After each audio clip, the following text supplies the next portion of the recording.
ಬಿಸಿ ಬಿಸಿ ಒಬ್ಬಟ್ಟಿನ ಮೇಲೆ ಇವತ್ತು ನಾನು ಬನ್ನಿ ಇದನ್ನು ಮೊದಲು ನಾನಿಲ್ಲಿ ಒಂದು ಮಿಕ್ಸಿಂಗ್ ಬೌಲ್ಗೆ 1/4 ಕಪ್ನಷ್ಟು ಚಿರೋಟಿ ರವೆ, 1 ಕಪ್ನಷ್ಟು ಮೈದಾ ಹಿಟ್ಟು, ಸ್ವಲ್ಪ ಅರಿಶಿಣ, 1 ಚಿಟಿಕೆ ಅಷ್ಟು ಉಪ್ಪನ್ನು ಹಾಕಿ ಸ್ವಲ್ಪ ನೀರನ್ನು ಹಾಕಿ ಇದನ್ನು ಚಪಾತಿ ಹಿಟ್ಟಿನ ಹದ ಇದೆಯಲ್ಲ ಅದಕ್ಕಿಂತ ಇನ್ನೂ ಸಾಫ್ಟಾಗಿ ನೋಡಿ ಆಲ್ಮೋಸ್ಟ್ ಸ್ವಲ್ಪ ರೊಟ್ಟಿ ಹಿಟ್ಟಿನ ಹದಕ್ಕೆ ಇದನ್ನು ಹಾಕಿ ಕಲಿಸ್ಕೋಬೇಕಾಗುತ್ತೆ.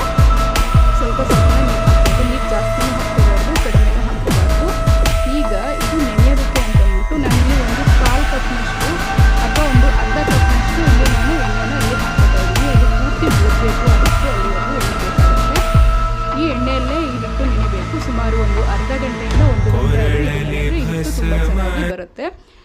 ಈಗ ಇಲ್ಲಿ ಬೇಳೆ ಒಬ್ಬಟ್ಟನ್ನು ಮಾಡ್ತಾ ಇರೋದ್ರಿಂದ ನಾನು 1 ಕಪ್ನಷ್ಟು ಸುಮಾರು 200 ಗ್ರಾಮ್ನಷ್ಟು ಬೇಳೆ ಇದೆ, ತೊಗರಿ ಬೇಳೆ. ಇದನ್ನು ನೀರು ಕಾಯಕ್ಕಿಟ್ಟು ಆಮೇಲೆ ಬೇಳೆಯನ್ನು ತೊಳ್ಕೊಂಡು ಈ ರೀತಿ ಹಾಕ್ಕೊಂಡು ಬೇಯಿಸ್ಕೊತಾ ಇದ್ದೀನಿ.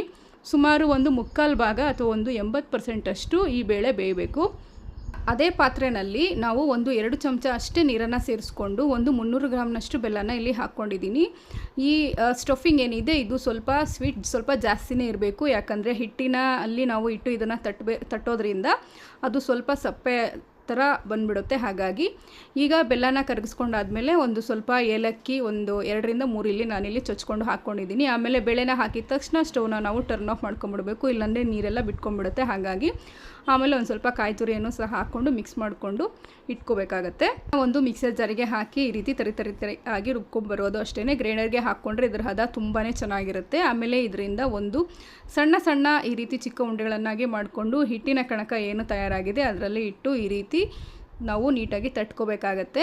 ಬಟರ್ ಪೇಪರ್ ಮೇಲೆ ಎಣ್ಣೆನ ಸವರ್ಕೊಂಡು ಈಗ ಇದನ್ನು ಹಂಚಿನ ಮೇಲೆ ಹಾಕಿ 2 ಬದಿ ಕೆಂಪಗೆ ಬೇಯಿಸಿ ತೆಗೆದಿಟ್ಕೊಂಡ್ರೆ ಒಬ್ಬಟ್ಟು ರೆಡಿ ಆಗುತ್ತೆ. ವಿಡಿಯೋ ಇಷ್ಟ ಆದವರೆಲ್ಲ ಲೈಕ್, ಶೇರ್, ಫಾಲೋ ಮಾಡಿ. ಎಲ್ಲರಿಗೂ ಧನ್ಯವಾದಗಳು.